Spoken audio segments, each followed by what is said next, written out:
अस्सलाम वालेकुम। Welcome to 80 real stories.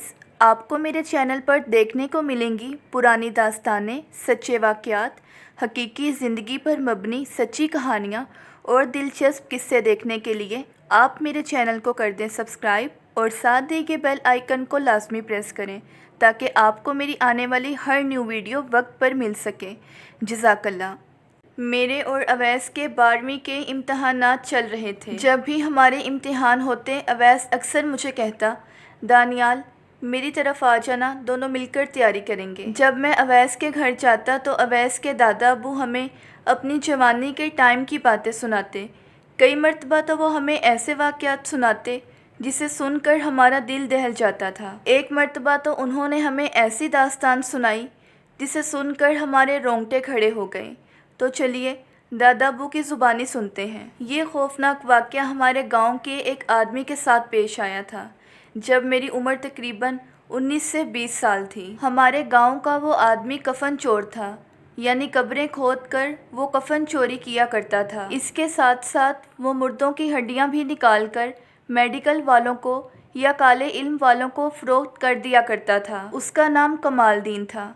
Kamaluddin की बीवी को भी अपने शोहर के कामों का पता था और वो कमालदीन को राह रास्त पर चलने की तलकीन भी किया करती थी, मगर वो अपनी बीवी को कभी झिड़क कर तो कभी मार पीट कर खामोश करवा देता था। एक मर्तबा ऐसा हुआ कि 2 हफ्ते तक कमालदीन को कोई नया कफन न मिल सका और ना ही किसी काले इल्म वाले ने मुर्दे की हड्डियां कमालदीन से खरीदी। कमालदीन ये काम गाँव में नहीं बल्कि गांव से दूर एक शहर में किया करता था। हमारे गांव में तो उसने एक छोटा सा मकान किराए पर ले रखा था। अगर वो ये काम हमारे गांव में करता तो गांव के लोगों ने हरगिज़ भी उसे गांव में रहने की इजाज़त नहीं देनी थी। इसलिए वो ये काम गांव वालों की नज़रों से छुपकर शहर में जाकर किया करता था। उस ज़माने में ना तो टच मोबाइल था बल्कि सादा मोबाइल भी किसी किसी के पास होते थे। तो कमालदीन बहुत इत्मीनान से वारदात कर लिया करता था। जब भी गोरकन और कब्रिस्तान का चौकीदार इधर उधर होता तो कमालदीन कब्रें खोद कर अपनी वारदात कर देता। काफ़ी दिन तक उसे कोई काम न मिला, न उसने कोई कफन चोरी किया और ना ही कोई हड्डी फ़रोख्त की। यहाँ तक कि उसके घर में भूख नाचने लगी। उसकी बीवी उसे रोज़ाना कोई ढंग का काम करने का कहती तो वो अपनी बीवी से जान छुड़वाने के लिए उससे झूठे वादे करता रहा। कमालदीन छुपते छुपाते मुख्तलिफ कब्रिस्तानों के चक्कर लगाता रहता था कि कहीं से उसे कोई अच्छी खबर मिले, क्योंकि लोगों की मौत उसके लिए अच्छी खबर हुआ करती थी। एक दिन मौसम बहुत खुशगवार था। कमालदीन ने कब्रिस्तान के करीब से गुजरते हुए एक जनाजा जाते हुए देखा। कब्रिस्तान के करीब जनाजा जाते हुए देखकर उसने अपने दिल में सोचा कि आज रात ही जब कब्र की मिट्टी नरम होगी तो मैंने अपना काम कर डालना है। वो किसी अच्छी माली हालत वाले साहब का जनाजा था। यकीनन उनका कफन भी अच्छी क्वालिटी का होगा। कमालदीन वो मंजर देखकर दिल ही दिल में खुश होने लगा। खैर उसने घर आकर सारा दिन आराम किया। इशा के बाद मौसम ख़राब हो गया।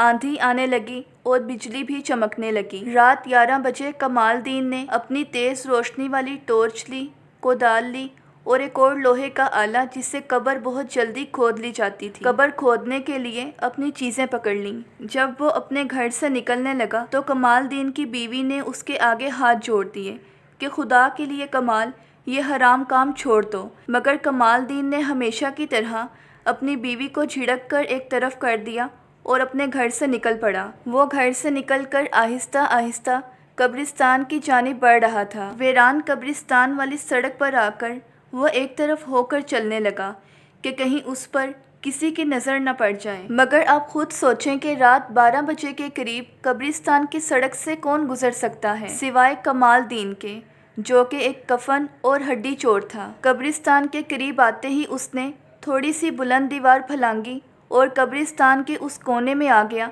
جہاں مردے کو دفن کیا گیا تھا۔ کمال الدین نے قبرستان میں چاروں طرف اپنی نظر گھمائی۔ ابھی وہ قبر کھودنے کے لیے آگے ہی بڑھا تھا کہ آسمان میں زوردار آواز سے بجلی چمکی۔ بجلی کی تیز روشنی میں اسے قبرستان سے باہر سفیدے کے بلند اور طویل درخت ایک خوفناک دیو کی مانند نظر آئے۔ آج سے پہلے وہ کبھی نہیں ڈرا تھا، کیونکہ اس کا کام ہی ایسا تھا۔ اس نے خود میں سے ڈر اور خوف کو مکمل طور پر ختم کر دیا تھا۔ لیکن اس دن خراب موسم کی وجہ سے ہلتے ہوئے درختوں نے کمال الدین کو خوف زدہ کر دیا۔ لیکن اس کے باوجود کمال الدین نے قبر کھودنے کا ارادہ ملتوی نہیں کیا تھا۔ کچھ ہی دیر میں اس نے آدھی سے زیادہ قبر کھود ڈالی تھی۔ کچھ دیر سانس لینے کے لیے وہ وہیں بیٹھ گیا کہ اس کے کانوں میں ایک سرد آواز آئی، مت کرو ایسا، چھوڑ دو یہ کام۔ یہ بھیانک آواز سن کر کمال الدین نے ادھر ادھر اپنی نظر دوڑائی، مگر وہاں کوئی نہیں تھا۔ پھر اس نے سوچا کہ آج موسم کی خرابی کی وجہ سے میں کچھ خوف زدہ ہو گیا ہوں، بس یہ میرا وہم تھا، اور چند ہی منٹوں میں اس نے ساری قبر کھود ڈالی۔ اب جیسے ہی اس نے قبر میں پتھر اور سیمنٹ سے بنا بلاک ہٹا کر ایک طرف کیا تو بادل پھر سے بھیانک آواز میں گرجنے لگے۔ اس نے سوچا کہ جلد از جلد اس خوفناک ماحول سے فارغ ہو کر گھر چلتا ہوں، اور اپنی ٹارچ چلا کر جھک کر قبر میں اتر گیا۔ اب اس نے ٹارچ اپنے سر پر سیٹ کر لی اور مردے کو پکڑ کر وہ کفن اتارنے لگا کہ مردے کا وہ خوفناک اور غصے والا چہرہ دیکھ کر تو کمال الدین دنگ رہ گیا۔ اب اس نے کفن کو کھولنا چاہا کہ اچانک مردے کے ہاتھ کفن سے باہر آ کر کمال الدین کو پکڑ چکے تھے۔ مردے کی آنکھیں ٹارچ سے بھی زیادہ روشن اور بھیانک نظر آ رہی تھیں، اور مردے کے ہاتھوں نے زور سے کمال الدین کو جکڑ لیا تھا۔ جیسے ہی مردے نے کمال الدین کو پکڑا تو اس کے جسم میں تو جیسے کپ کپی سی طاری ہونے لگی۔ خوف سے تو اس کے رونگٹے کھڑے ہو گئے۔ جہاں جہاں مردے کے ہاتھوں نے کمال الدین کو چھوا تھا، وہاں وہاں تو جیسے اس کی جلد بہت بری طرح سے جل گئی تھی۔ اور ان بھیانک لمحات میں جب مردہ اسے اپنی طرف کھینچ رہا تھا تو اچانک اس کے منہ سے آیت الکرسی کے کچھ الفاظ نکلے۔ آیت الکرسی کے الفاظ سے مردے کو ایک زوردار جھٹکا سا لگا۔ اسی کا فائدہ اٹھاتے ہوئے میں نے فوراً قبر سے باہر چھلانگ لگا دی۔ کمال الدین نے تو فوراً بنا کچھ سوچے سمجھے دوڑ لگا دی۔ اس نے تھوڑا سا پیچھے مڑ کر دیکھا تو مردہ اپنے تھوڑے سے کھلے ہوئے کفن سمیت قبر سے باہر آ کر کھڑا تھا۔ اس سے زیادہ کمال الدین کو کچھ یاد نہیں تھا۔ خوف سے اس کے رونگٹے کھڑے ہو چکے تھے۔ وہ اندھا دھند بھاگتے ہوئے جانے کس طرح گاؤں میں آیا۔ کچھ ہی فاصلے پر ایک مسجد تھی، وہ اس مسجد میں داخل ہو گیا۔ مسجد میں جاتے ہی اس کے ہاتھوں پر لگی آگ کی تپش کچھ کم ہونے لگی۔ کچھ گھنٹے وہ اسی مسجد میں رہا۔ اسی دوران وہ اپنے ہاتھوں پر پانی بھی ڈالتا رہا، مگر اس کے ہاتھ تو ایسے جیسے جلتے جا رہے تھے۔ صبح جب فجر کی اذان ہوئی تو اس نے نماز پڑھی اور گڑ گڑا کر اللہ سے معافی مانگی۔ نماز پڑھ کر وہ مسجد سے باہر نکل آیا۔ سورج نکل رہا تھا۔